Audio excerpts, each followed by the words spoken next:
뉴욕 주정부가 3일 내일업선의 환기시설 의무화에 대한 설명회를 가졌습니다.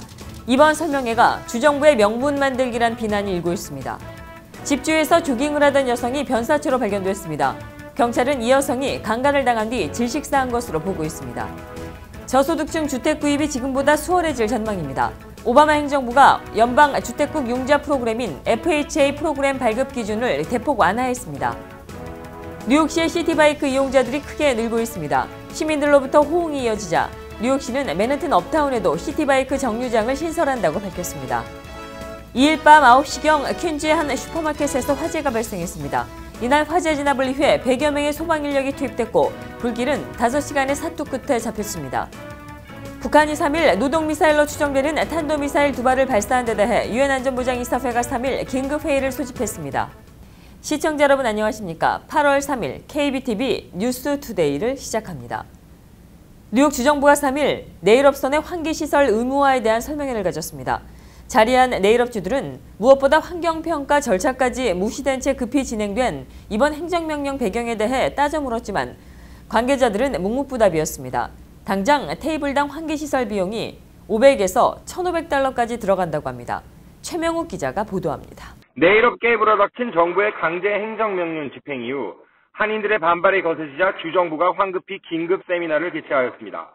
국무부와 법무부 관계자 20명이 참석한 가운데 진행된 세미나는 언론과 미디어를 통제한 채 비공개로 진행되었습니다. 한인 내일업주들은 정부 측의 입장을 듣기 위해 가게문을 닫은 채 세미나장으로 모여들었습니다.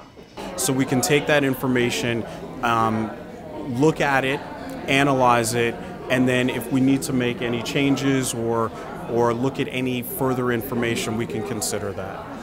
이번 세미나를 통해 정부는 내일업주들에게 환기시설 의무화에 대한 설명과 질의응답 시간을 가진 것으로 알려졌습니다. 환경평가 절차를 무시한 채 강제명령을 통해 발의된 규제의 이유와 앞으로의 진행될 절차에 대한 질문이 이어졌지만 정부는 침묵으로 일관했습니다.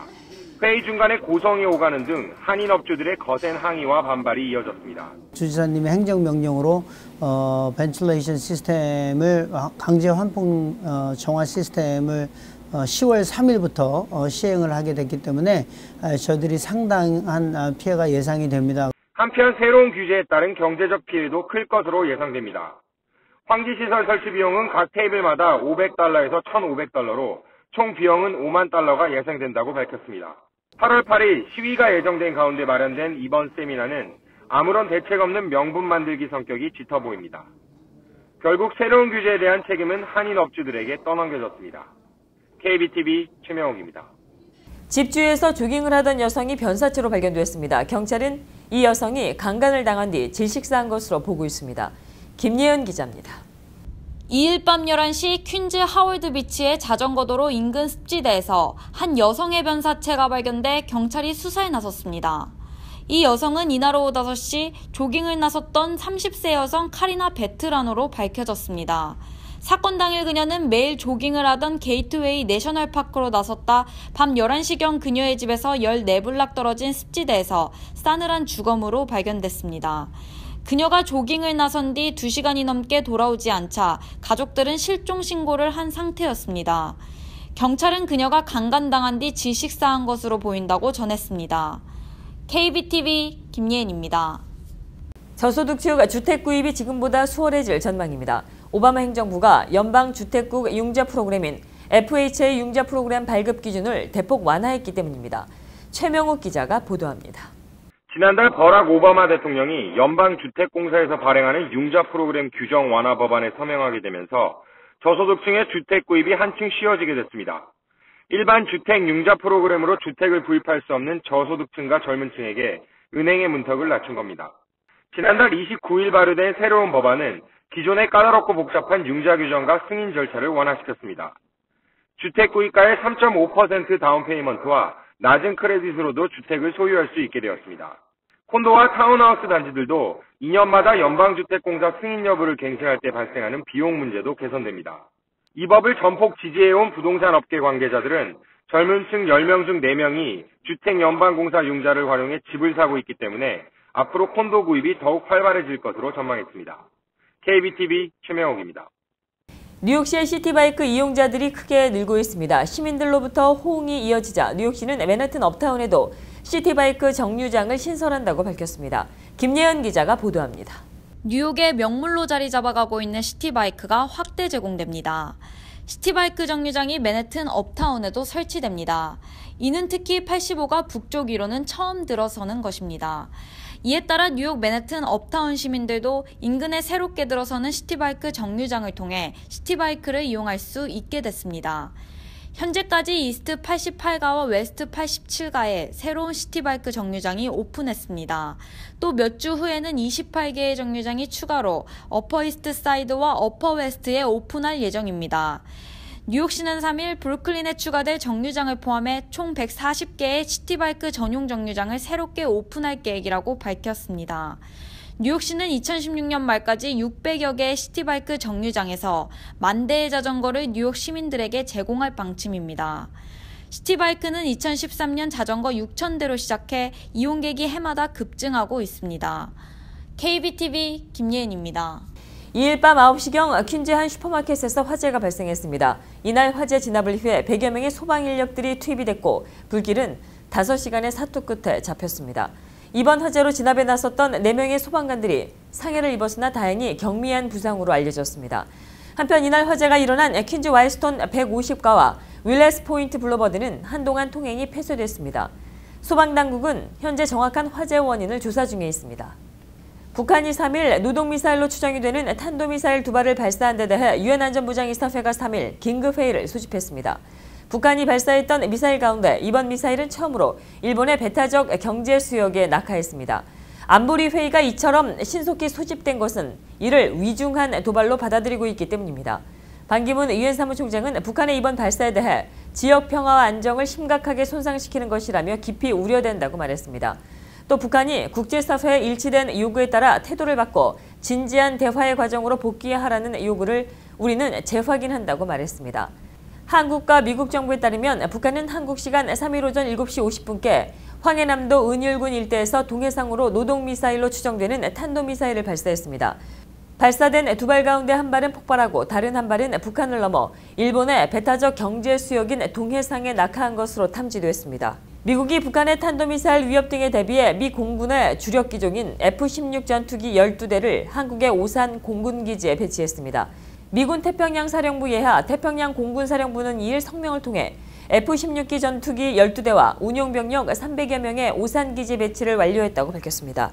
이번에 배치된 F-16 전투기는 미 사우스캐롤라이나주 주방위군 공군기지에 169 전투 비행단 소속으로 앞으로 태평양 공군사령부 예하 157 원정 비행대대에 배속돼 활동하게 됩니다.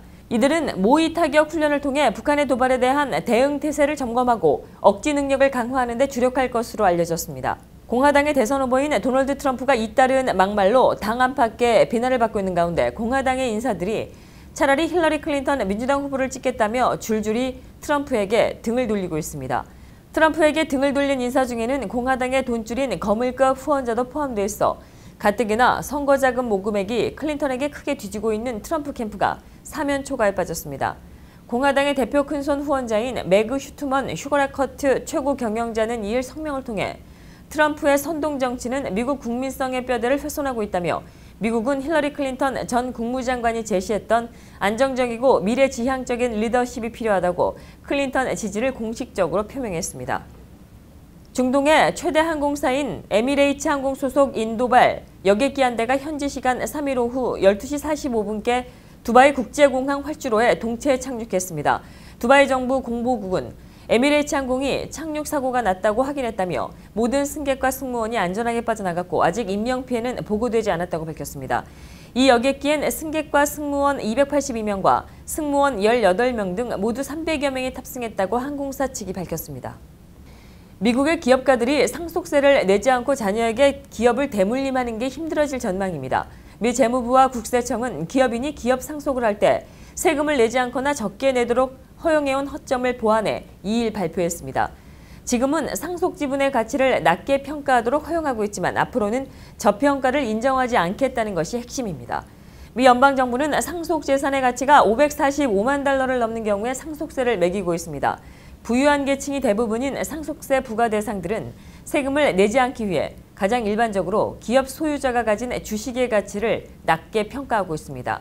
세무당국은 그간 이들 기업의 지분을 팔기가 어렵다는 등의 이유를 인정해 저평가를 허용해왔습니다.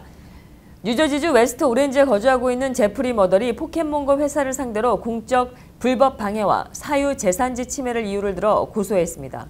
제프리 머덜은 5명의 낯선 이들이 그의 집 앞에서 사진을 찍고 핸드폰을 들고 어슬렁거렸다고 말했습니다. 이후 이들은 제프리 머덜의 집 문을 두들겨 그의 집 뒷마당에 들어가 포켓몬을 잡도록 허락해 줄 것을 요청받았다고 고소 배경에 대해 설명했습니다. 그는 포켓몬고 게임 회사가 집주인들의 허락 없이 사유지에 포켓몬을 나오게 만들어 주민들에게 불편을 끼친다며 항의했습니다. 이는 포켓몬고를 상대로 한 첫 번째 고소 사례입니다. 영화 인천 상륙 작전이 오는 5일 로스앤젤레스를 시작으로 12일 미국과 캐나다 주요 도시에서 일제히 개봉합니다.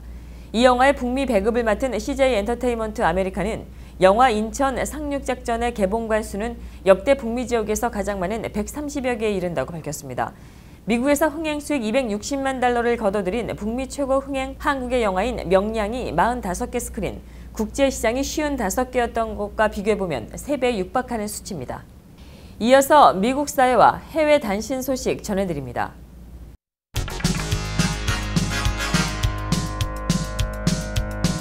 프랑스와 독일 등 유럽 주요국에서 연이어 발생한 테러로 유럽 다른 나라에서의 테러 우려가 높아지고 있는 가운데 이탈리아에서 테러 용의자 적발이 잇따르고 있습니다. 3일 이탈리아 경찰은 이날 북서부 항구 도시 제노바에서 테러 연루 혐의로 시리아 청년을 체포했습니다. 이탈리아 경찰은 앞서 지난달 30일에는 로마 피우미치노 국제공항에서 가짜 여권과 무기 사진을 소지한 채 다른 비행기로 환승하려던 이라크인과 이란인을 적발해 구금했습니다. 이탈리아 경찰은 또 지난 1일에는 IS에 동조한 혐의로 파키스탄 국적의 26살 남성을 추방했습니다. 버락 오바마 대통령이 3일 비폭력 마약 사범을 위주로 214명에 대한 대규모 감형 조치를 추가로 단행했습니다. 신규 감형 대상자들은 대부분 비폭력 범죄, 특히 마약을 소유 또는 판매하거나 적발된 인물들로 여기에 종신형을 선고받고 복역 중인 67명이 포함되어 있다고 백악관은 설명했습니다. 공화당 대선 후보인 도널드 트럼프가 유세 현장에서 우는 아기에 대해 인내심이 없는 모습을 보였다가 비난과 조롱의 대상이 되고 있습니다. 트럼프는 2일 버지니아주 애쉬번에서 연설하던 도중 청중 가운데 있던 아기가 울자 아기를 데리고 여기서 나가도 된다고 말했습니다.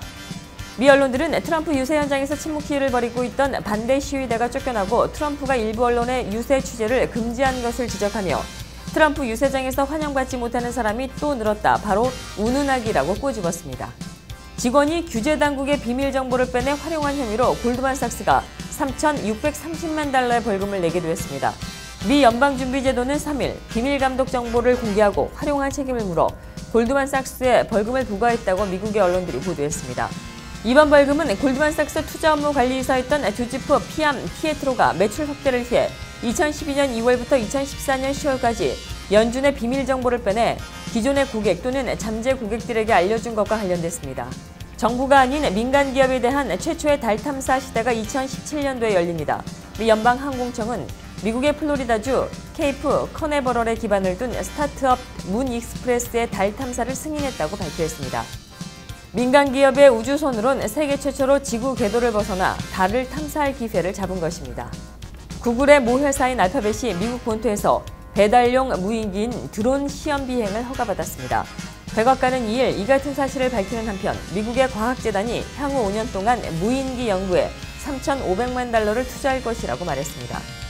미국은 그간 영국 내에서 조종사의 시야에서 벗어나는 드론 비행을 금지해왔습니다. 기내에서 내리기 전에 스마트폰으로 미리 공항 상점에서 먹고 싶은 음식과 사고 싶은 물건을 주문하는 길이 열립니다.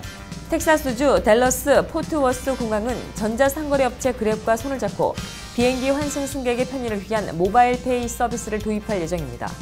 타임워너가 온라인 비디오 서비스 업체인 훌루의 지분 10%를 인수합니다. 뉴욕에 본사가 있는 타임워너는 3일 훌루의 지분 10%를 인수하기로 했다고 발표했습니다. 이번 지분 매입에 따라 타임워너가 소유한 TNT, TBS, CNN 등이 훌루의 라이브 스트리밍 서비스를 통해 제공됩니다. 이 서비스는 내년 초에 시작할 예정입니다. 계속해서 환율과 증시 이어집니다.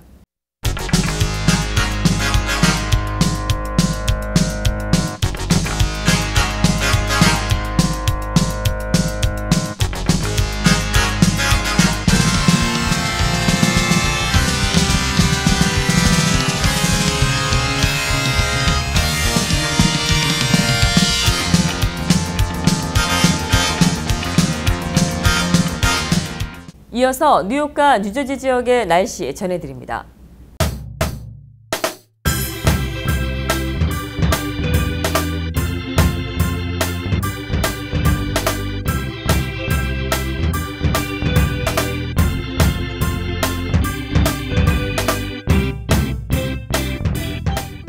(8월 4일) 목요일은 대체적으로 맑고 화창하겠습니다. 낮 최고 기온은 화씨 83도, 섭씨 28도, 밤 최저 기온은 화씨 64도, 섭씨 18도가 되겠습니다. 5일인 금요일은 대체적으로 맑고 화창하겠으며 밤에는 곳에 따라 소나기 또는 천둥번개가 칠 수 있겠습니다.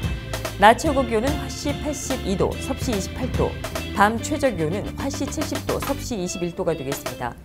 6일인 토요일은 오전에 낀 구름이 오후에 천둥번개로 발달할 것으로 보입니다. 낮 최고 기온이 화씨 85도, 섭씨 30도, 밤 최저 기온은 화씨 67도, 섭씨 20도가 되겠습니다.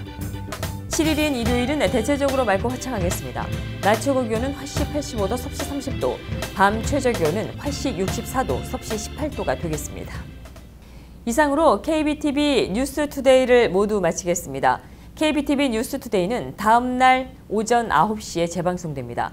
시청해주신 여러분 고맙습니다.